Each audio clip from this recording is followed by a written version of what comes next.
This is a Retail Insider video podcast. You're watching a mall tour. Hello, everyone. This is Craig Patterson, Editor-in-Chief of Retail Insider. I'm here with Lee Rivet. Hi, everyone. Thanks for joining us today. And we're going to be taking a tour of the Oakridge Shopping Centre in Vancouver. So Oakridge is, what would you say, Lee, almost half empty now? I would say it's about half empty. I was there about 4 years ago, and I did not recognize the mall when I came back into it, just because there's so much construction hoarding up and so much stuff is just closed. Yeah. Now, for those who are wondering, the shopping center isn't in trouble. It is under transformation. So the reason that all of these stores have shut down temporarily, generally, or at least for about 4 years, is because the Oakridge Shopping Centre is going to be redeveloped into a city of the future. It's going to be quite spectacular. So what we're going to do is we're going to take you through the shopping centre, what's left of it. It's quite shocking to see how it looks, because this is going to be one of the last times many people will ever get to see the Oakridge as it was, and we are looking forward to as it will be. Absolutely. And my hat goes off to the Oakridge folks as well. They really tried their best to try to keep it open as long as possible. And especially with COVID-19, it makes sense to me that they tried to accelerate this process. Yeah. And I was told actually you're bang on in terms of COVID was a factor. It just wasn't, mentioned formally. But what we've got here is we've got a map. We've got the East Galleria and the West Galleria. These Gallerias will be part of the future mix in a different configuration. West Galleria will become Luxe Run, or it will be full of luxury brands, apparently. East Galleria will have trend and other types of retailers. So, yeah, this is directly from their website, their mall directory, that if you go to their website right now, you'll see this map. I happen to click on 109. That's where the Apple store is right now. But it looks like you can do a complete circle around from the West Gallery to the East Gallery.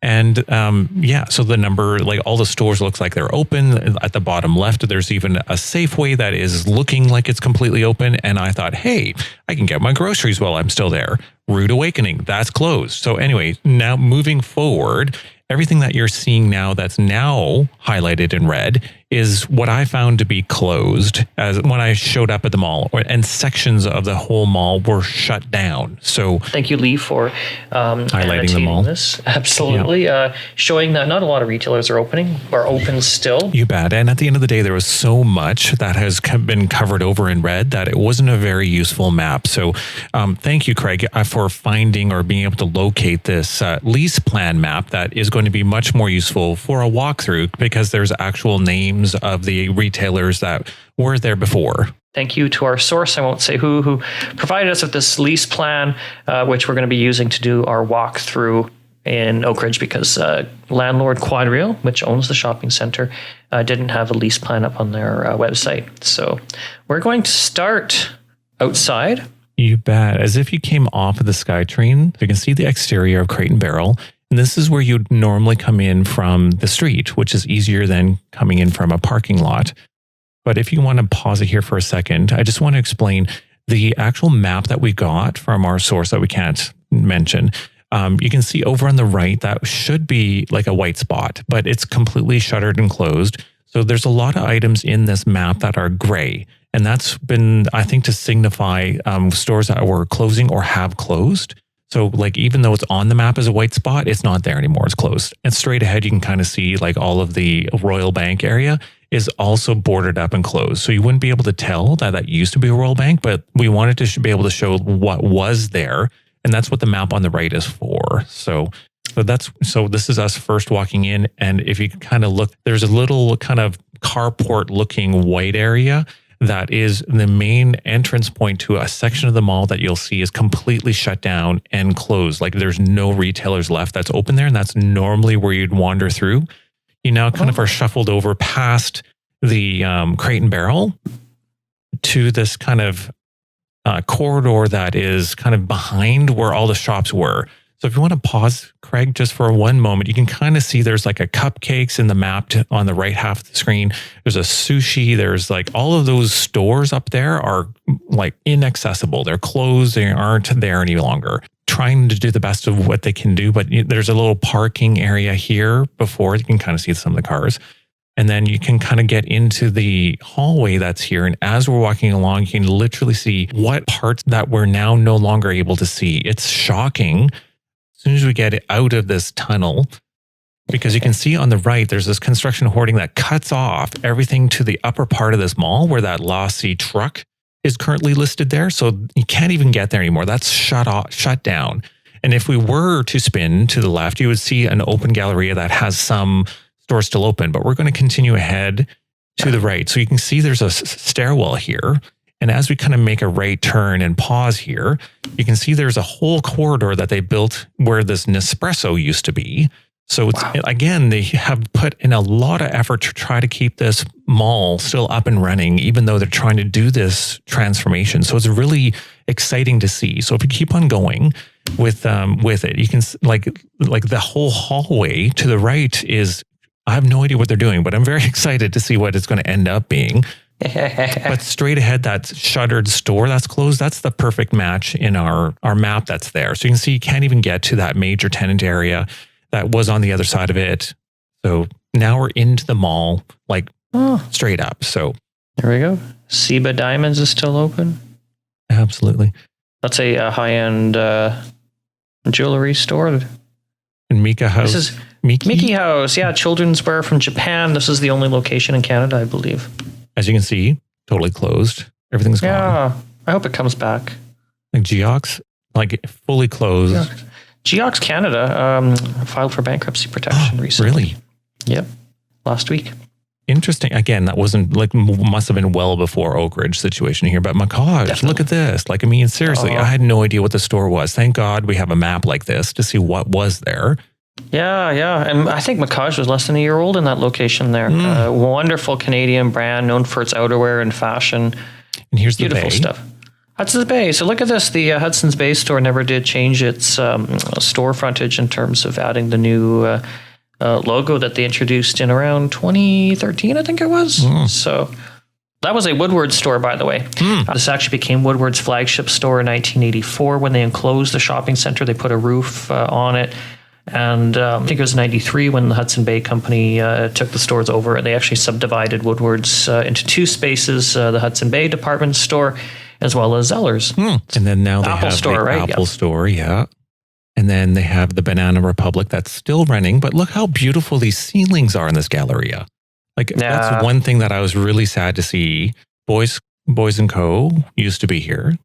Yeah, Boys Co. Boys Co. would only have 3 or 4 stores left if this is the case. Vancouver-based menswear brand, Monte Cristo Jewelers. Looks like it was relocated from the other Galleria. You got it, yeah. It had a similar facade. Snazzy upscale jeweler. They were based downtown. They actually got in trouble for a few things. They were helping buyers evade taxes by bringing deliveries to the airport. There was a news article on that. And then Bluebird. Bluebird's owned by Vestas Group. That also has the rights to Max Mara in Western Canada, which has a store here. We'll see it. Yeah. Rodeo Jewelers, high-end jewelry brand, which also just opened in downtown Vancouver with a Breitling boutique at the Terminal City Club. Nice. And Coach is closed. Yeah, there was Coach. That was one of the first Coach stores in Canada. Oakridge Shopping Centre is quite upscale, well, as we can see here, right? With the tenant mix. What's interesting is we come around this corner, like Lens Crafters, I believe, is still open, but Colton's Couture is closed. Yeah. As well as a bakery beyond it. So, well, let's look at some glasses. But Colton's very high-end multi-brand retailer. He sources Howard Colton. He sources his stuff from different sources. You can get bags from Prada and Dior, and very expensive. The productivity per square foot was absolutely massive, like 3,000 a square foot or more in some cases for Colton's. So, and this is where the mall tour takes a little bit of a like apocalyptic turn. You can kind of see there's like nothing in this Michael Kors store. And then we get a little brief blip of amazing Lego, which is fun. It's still open, as well as I believe it's Wilfred. That's right after that as well. But then it turns into some weird stuff. Oh. As we're going along, we've got the lab coat lady here. But if you want to hit pause, you can kind of see there's white construction stuff there, which I just thought was a wall. But as you hit pause again to kind of continue forward, you can see that beyond this, there used to be an Echo Shoes. There used to be like on the other side of that wall, like a Purdy's, a Tommy Bahama, Lululemon. Like it's all like we're being shuffled straight to the right here in the map. So on the other side of this white wall that we're looking at right now, there used to be like the Body Shop, shoe stores. There used to be other like lifestyle kind of stores. It's shocking the amount that's a whole section of the mall that's shut down, much like the one on the north side that we started off with. Swarovski's, Sugarfina, all that kind of stuff used to be there. Colonel's. Oh, yeah. Oh, Sugarfina has such good candies. Yum. Oh, you can get them at Nordstrom. I think Metropolis at Metrotown's the only store in Canada standalone now. Yeah. 2 of them in Ontario closed. And then we have the eatery that's here. You can kind of see that they shut down some of the stuff. Famous Walk isn't there. It looks like A&W and Tim Hortons is there. And they're keeping the food court open, I believe, during construction. Cool. Feed those workers. Yeah, for workers and whatever. I don't know how successful it's going to be. I think some of these restaurants will shut down because they're just not going to get the foot traffic that they're going to need to justify being there, unless rent is absolutely free, which probably it would be. And then as we come around, this is the Galleria again, but this is the escalator that goes up to the parking lot. Morale. Yeah. So the Shoppers Drug Mart years ago had started this concept. I believe the Morale brand is officially dead now. So that's a piece of retail history in Canada that no longer exists. Yeah. You can see like this is the La Citane truck that's now moved over to here. And then you got like the La Maison Belmont that's moved across the hallway here. Can't see it in its new location, but on the other side of this, Nespresso used to be the Monte Cristo that's now moved to the other part, the other Galleria. Beautiful ceilings. Room and Order is taking up space with Swimco. And then Mark Kane is closed. And then they took up residence for this unwritten pop-up at Tiffany & Co. So yeah, no, unwritten, I believe was to do with they're putting condominiums above, some of them quite expensive. And they created sort of an artful way of being able to sell condos, essentially, if that makes sense. And as we spin around here, you can kind of see like this used to be the Harry Rosen.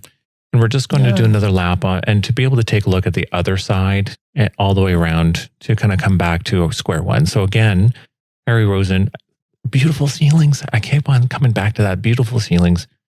Swarovski, Blue Ruby. Yeah, the barrel ceilings are beautiful. I mean, it's kind of sad that they'll be gone because to me, that was always part of Oakridge Centre. And this used to be Valmont. Now it's gone. So Valmont is totally gone gonzo. Did Papyrus shut down as well? Yes. Yeah, all the stores closed in Canada. Burke's looks open, yeah. Yeah, Burke's is open. Oh, look at that sale. God, I wish I was there. Yeah. Oakenford. It's a Vancouver-based fashion retailer. We'll see if there's some news coming out of them. I think they're having some trouble. And so this is the only store that's open here. And then it has "We're moving" banners. So this is the Oak West Insurance. And then everything else here is closed. Closed. Alive Health, Echo Shoes, Purdy's that we're coming up to. Everything is closed. And this is that long hallway that, we had originally come down. And we're just coming around again. It's so desolate here. We got Weekend here by Max Mara. You got it. Weekend by Max Mara. Vestas Group again, Vancouver-based company. And this is the Aritzia that used to be down below. Aritzia. They even got the new signs up there, like the new font, logo, whatever you call it. Mm-hmm. Big Hugo Boss store. Yes. Yeah. I think there's one in Pacific Center as well. And then Max Mara, as well as the Weekend Max Mara that we went by earlier. And then Stuart Weitzman is Stuart closed. Weitzman, yeah. They're closed, yeah. And so they closed a few stores in Canada. Judith and Charles is closed as well. This looks like the new location of Mark Kane from the other Galleria. Yeah, German brand. It's funny because I don't know if that was Sephora, just because it definitely doesn't look like one in this. No, it's not. So that's definitely not Sephora. It's a children's wear store. Yeah, Tiffany. What a beautiful store. Yeah, relocated from the unwritten pop-up from across the way there. Yeah. Oh, they kept the old, what do you call it, seating areas and whatnot that were there when I was a little kid. There's the Macaj that shut down. And now we're just looking at the other side of that Tiffanys. But on the map, it has, I think it's Exhibition. And this is now Talbot's. Yeah, Talbot. So we got a little insider information here. The Talbot store obviously is closing with almost all of these retailers other than Hudson's Bay Grocery and the food court. But Talbot's is moving to Park Royal. You heard it here first. Woohoo! Park Royal, which is also our previous tour that we did a little earlier. So you got a very first mall tour. Mm-hmm. And then this is where it gets complicated because you go back into the tunnel where an espresso would have been, right? Yeah. Yes.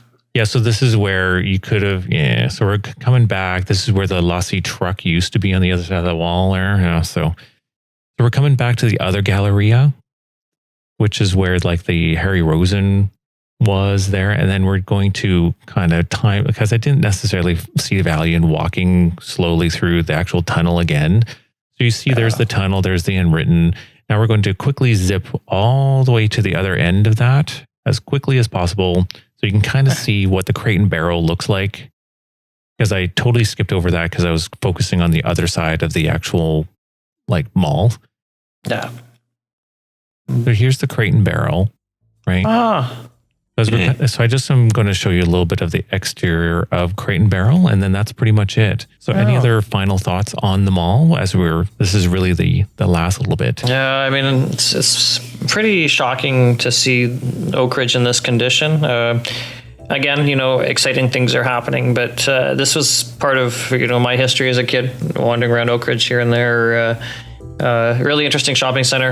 It was certainly, it probably was at one time the most high-end shopping center in Canada before Yorkdale started getting all the luxury stores. But Oakridge really, I think, did hold that title for quite a while. So it's pretty interesting. And, Lee, thank you so much for taking us through this here, because this gives, I think, many people watching this will be their last opportunity to see Oakridge Centre as it was, or at least parts of it that still exist currently as it was, because the Oakridge Shopping Centre will become unlike anything that we've seen. Absolutely. Really, I think in Canada, it's going to be one of the most exciting projects. So thank you so much. Well, thanks again for everyone listening, and please take a moment to subscribe to our podcast, and we would appreciate it if you left a review with your podcast provider to help others find us too. And just a gentle reminder, we do have an email newsletter that you can subscribe to that goes out every weekday morning, and it has a link to the Canadian news from around the web that we've curated from the previous day, as well as links to our recently published articles exclusive to Retail Insider. If you go to our website, retail-insider.com, you can find the subscribe area towards the bottom of our main page, and then you can get that email into your inbox every morning. So thanks everyone for listening, and we'll have more of these coming ahead. You betcha. We'll be touring all around the country here. Bye everyone.